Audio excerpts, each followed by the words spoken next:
Hi everyone, James Egersdorff here, previewing Game Week 32 of the Fantasy Premier League. Seems like an age ago that Game Week 31 was happening, and quite frankly I got bored of the international break, so I've done the video a few days earlier this week, so hopefully it's valuable for everybody. Game Week 31 was that mad game week with quite a lot of missing fixtures where everybody was panicking about, and I ended up with a really good score, obviously thanks to Salah and his 4 goals. So I got 93, which gave me at last a green arrow up to 2,589, so it's up about 200 places. Much overdue and much needed green arrow for me. And now, after this international break is over, that brings us into the final furlong of the season. So we're into the midst of wildcards, chips, free hits, all these different things that people need to factor in. It's a really difficult planning part of the season. It's actually quite difficult to advise you in this video, simply because everybody's situation is unique to them. So it's hard to give one piece of advice that is going to be relevant to everybody. The advice I would say is that not one size fits all. So everybody's plan here is going to be different. Everybody needs to really think about their own plan and not get too swayed with the plans of others, because you don't know not only the chips and the wildcards and the free hits and stuff, what different people have left, but you also don't know their agenda. So what I mean by that is they may be competing in a number of different mini leagues. They might be more motivated by their overall record. They might have different things that they're trying to compete for. So just focus on your own game and don't get too bogged down about what everybody else is doing. The other thing is, I don't really think you can have a plan between now and May that doesn't unravel in some way, shape or form. FPL has so many twists and turns, which is part of the reason that everybody loves playing the game. It really is unpredictable.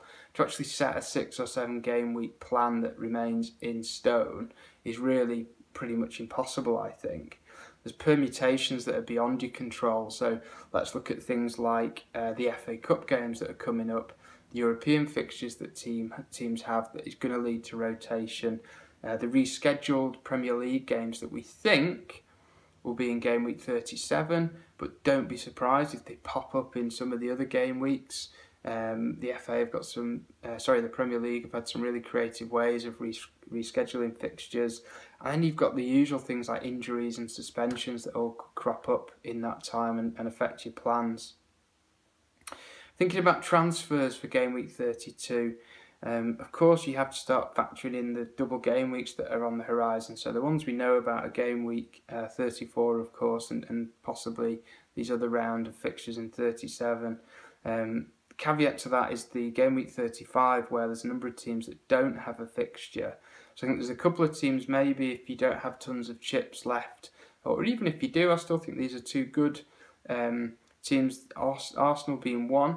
They always finish the season strongly, and Burnley, who are overperforming this season, but these guys have a straight run between now and the end, and they also have that second double game week. So let's, for sake of argument, call it the Game Week 37 double game week, where they've got a fixture to be arranged.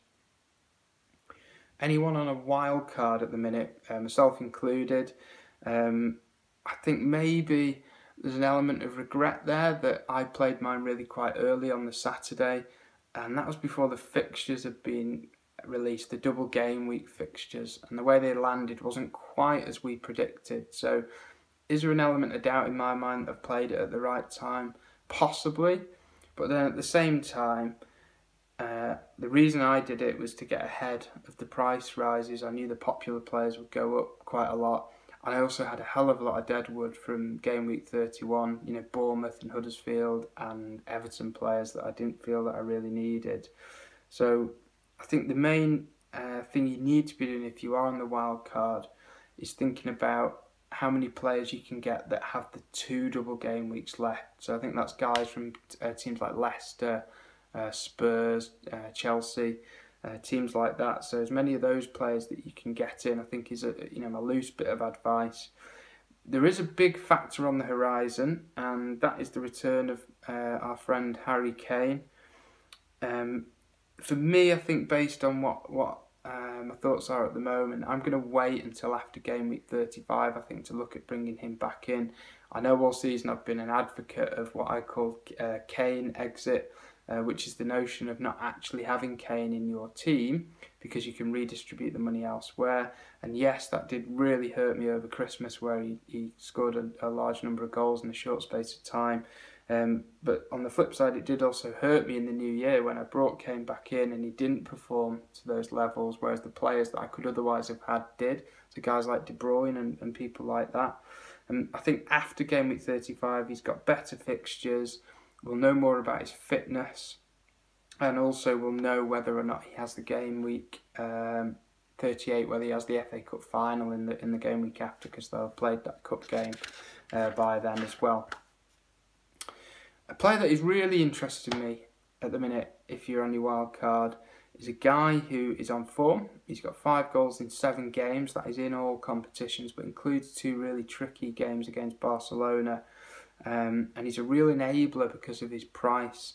And that's Willian at Chelsea. I think if people are confident that he's going to play, and it's a really tricky one because there's a lot of quite attacking players in that Chelsea squad that he could rotate with. He could be a real enabler. He's almost half the price, or certainly 2/3 the price of Hazard. And Hazard, I don't personally think has had a brilliant season to the level that we know he can play at, certainly not from an FPL perspective. There's a couple of guys that I think if you're on a wild card you probably need, because everybody's going to have them, which makes it a bit boring. Son, 7 goals in 5 games, enough said. And Mahrez, who's showing some really good form for Leicester. I think there's plenty of value in the cheap defender category, so guys sort of circa 4.5 million in places like Swansea, Burnley, Newcastle, Leicester. So there's plenty of value there to free up money to spend elsewhere in your team. And a little word of warning I've thought about for game week 34. Are we absolutely sure that in the second game there'll be no rotation because of the cup semi-final matches at the weekend? I'm not saying I definitely think there will be. I'm just saying if you buy a player from one of those teams, you need to really research it and be comfortable that, you know, on probability, players aren't going to get rested or lose game time. I think it's also important at the moment, at this stage of the season, you don't get excited and over giddy with the double game weeks and choose too many obscure players or guys that might not definitely play both matches or unusual differentials. I think it's important that you try and, what I'd call, stay with the pack for the next few weeks. So I have a number of players that kind of everybody's got quite high ownership, and you'll find opportunities along the way over the next few weeks to put in well thought out and well balanced differentials that may help boost your rankings and boost up your score. There's still a hell of a lot of points to play for, 7 game weeks left to go, a large number of matches, and for those reasons I think it makes sense just to stick with Salah as captain this week. Guy's on fire, and Liverpool are playing really well. I know it's Palace away, it might be quite tricky, but if they're going to score, you're going to back Salah to be around, getting in the action. So I hope that's valuable. Enjoy the game week coming up this weekend. I hope we plough through the international drivel in the next couple of days and get the Premier League back quickly. Have a great game week. Thanks for all your support. Keep reaching out with the comments and the subscriptions and reaching out to me on Twitter. And enjoy the weekend. Cheers.